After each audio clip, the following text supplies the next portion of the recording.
Every year, we honor those in our community who exemplify our mission, and we do so tonight. While you won't see the actual plaques this evening, we look forward to the next in-person dinner to present these awards to Bill and Deborah. Our Lifetime Achievement Award honoree, Bill Thornton, bears tremendous loyalty to the community. He values the commerce interests of citizens and businesses and has immeasurable networks and long-lasting relationships. He has attained stature, influence, and has made significant contributions during his 30 years with the Fort Worth Chamber of Commerce. For some, the days have long passed when people would stay at one job for their entire career. If you ask Bill to explain why he stayed in the same job for 30 years, he'd tell you that he was happy at the Fort Worth Chamber and there was no reason to leave. Bill Thornton, we are delighted you are our recipient of the Lifetime Achievement Award.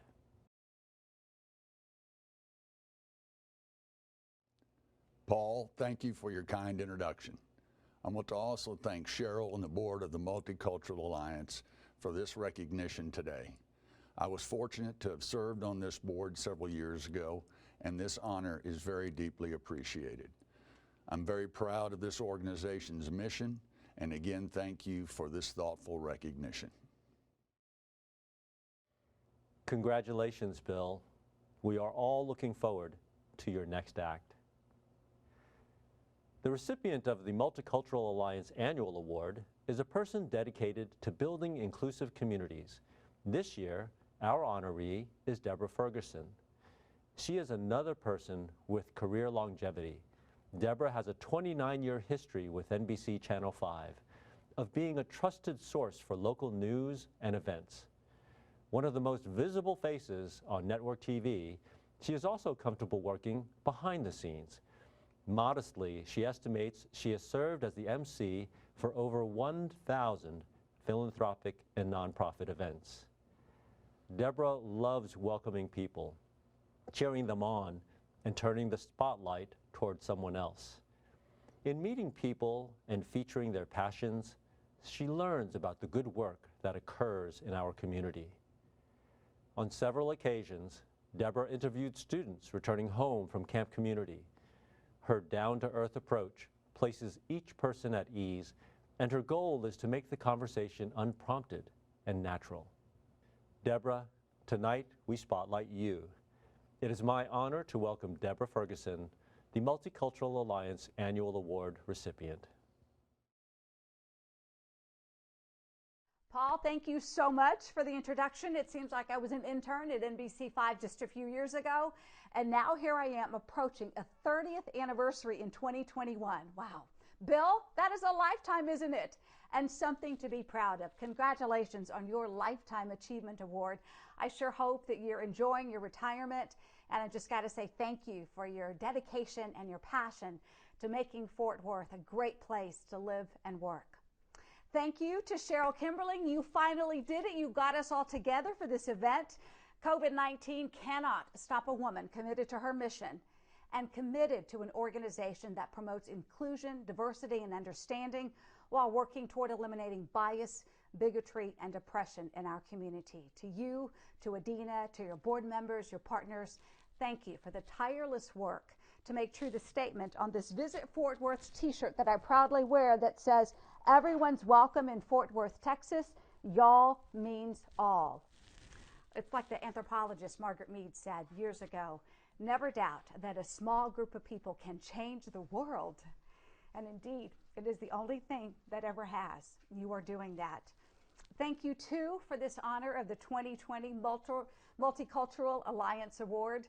When Cheryl and Nader Ruddick, the Vice President of Community Affairs at NBC5, approached me about this award, my first thought was, me? Then it was, what do I have to do? Speech, speech, speech, run, run, run.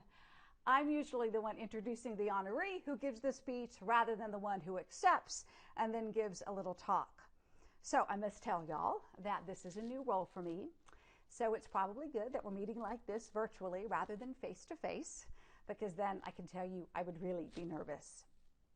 I can also tell you I am indeed humbled to be recognized by the Multicultural Alliance, not because of anything I've done, but because of everything it does, you do, to bring us together and to help us embrace our differences and see the value, the strength that comes in inclusiveness. How do I know it works? Because I've seen the results and I've heard from those whose hearts were changed. I'll give you 3 examples. I first learned about the MCA a decade ago when I did a story at Martin High School in Arlington. Some students there had started the Multicultural Alliance Club to encourage cultural diversity and acceptance.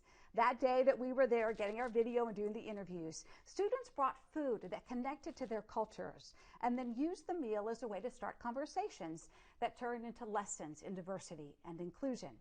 At NBC5, one of our things we like to say is Texas connects us, but food connects us too. And in the room that day, I saw a feast that filled my heart.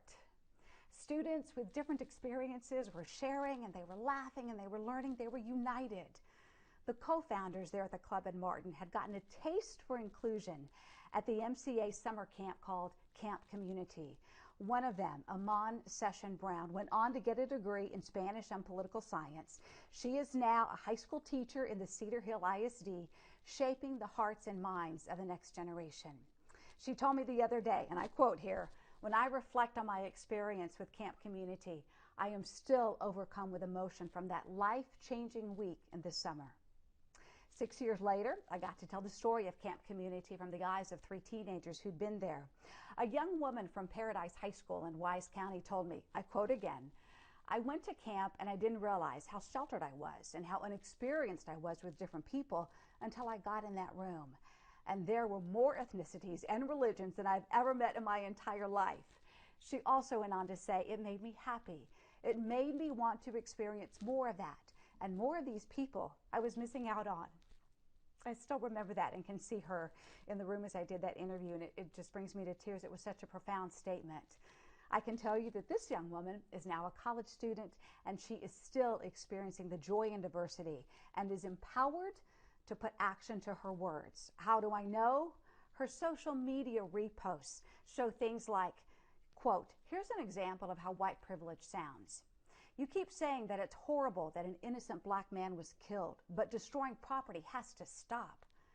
Try saying it's horrible that property is being destroyed, but killing innocent black men has to stop.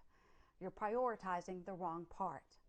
Another of her reposts, "I see no color is not the goal. I see your color and I honor you.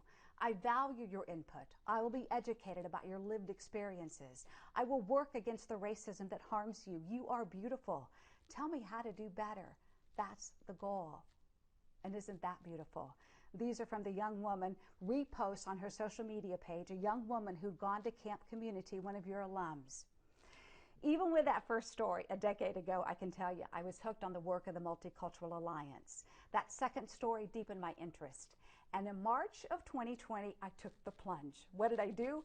I had my own personal experience with the Multicultural Alliance, away from the cameras of NBC5, and right here in the dining room of my home. I hosted a table talk with women I knew and women I didn't. Cheryl carefully guided the 6 of us through conversations where we told stories, our stories.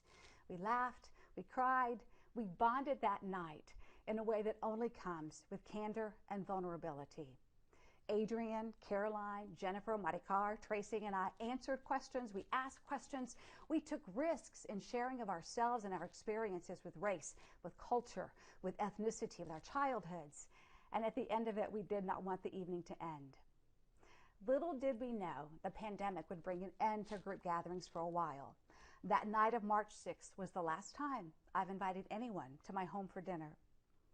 I didn't realize that till the other day during a company presentation about our efforts at NBC Universal to create and sustain an environment where differences are celebrated, embraced, and respected. The facilitator of this session was talking about how we transform as individuals, and he asked us this question: who were the last 5 folks you invited for dinner? I was so happy and so proud to remember that it was the ladies who came to my home for table talk. Right about now, you might be thinking, okay, she's had these great experiences with the Multicultural Alliance. She's told her stories. She's had the table talk. But at the end of it, the bottom of it, what is her why? Why is she so interested and feels so connected?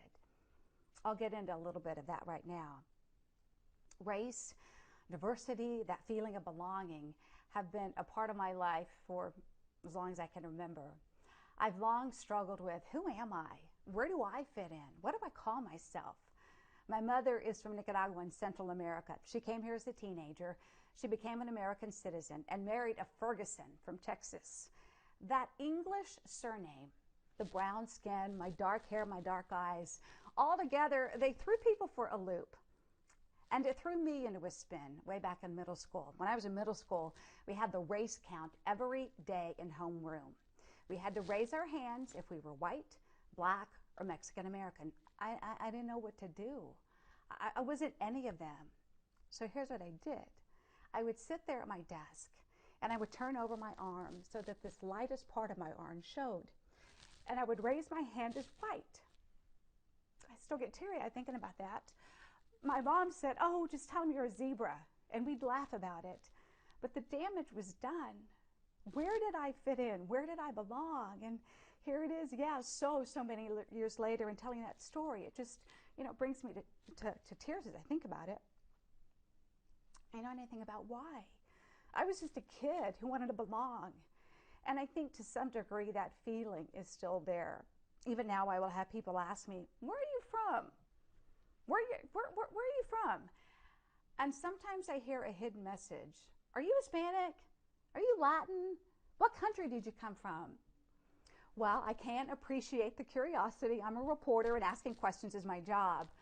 I sometimes feel like that I'm being judged. And I sometimes wonder if it's maybe, those scars of where do I fit in? I still don't quite know. Yet, in the same breath, I can also say that we have to have these kinds of conversations. We have to ask questions. We have to seek information, no matter how uncomfortable it is. We have to learn from each other. We all want to be seen. We want to be understood. We want to be included. My husband gave me the most wonderful gift a few years ago. He surprised me with a trip to my mother's home country of Nicaragua. We did not go to her village, yet where we were, I remember that I would look at the people and I would look right in their eyes.